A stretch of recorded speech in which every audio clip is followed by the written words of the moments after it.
meron pa tayong 97.9% na hindi pa nakakapag-subscribe sa YouTube channel ko.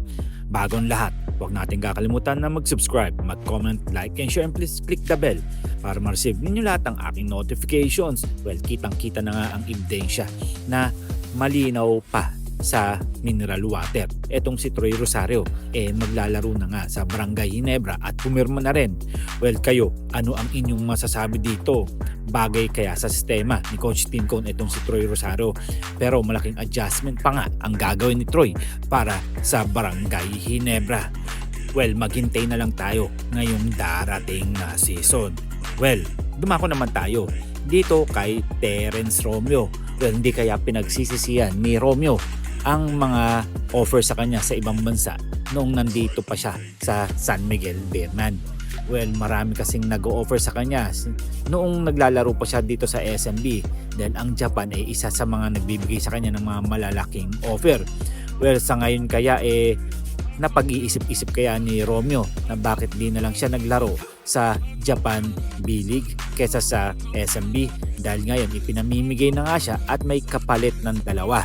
Well, alam naman natin na si Romeo palaging napipilay na at prone na rin to sa injured. Well, si Chongson naman medyo napakabata pa at talagang pwedeng ipalit dito kay Terence Romeo. Pero kung titignan natin sa stats talagang kayang-kaya pa makipagsabayan neto ni Terence Romeo. Pero alam naman natin ang SMB talagang nagpapabata yan ng mga player ngayong season na to dahil nga halos lahat na nga sa kanila may problema na. Well, hintayin na lang natin itong si Romeo na malipat nga sa Terra Firma Jeep kapalit sila Chongson, pati na rin ang isang player ng Terra Firma Jeep. Dahil ayon nga sa mga balita, dalawa ang kapalit ng SMB at dalawa rin syempre ang kapalit ng Terra Firma Jeep. Alam na natin kung sino-sino na ang mag-trade dito sa dalawang team na to. Well, si Chongson nga talagang maaasahan to sa Terra Firma Jeep.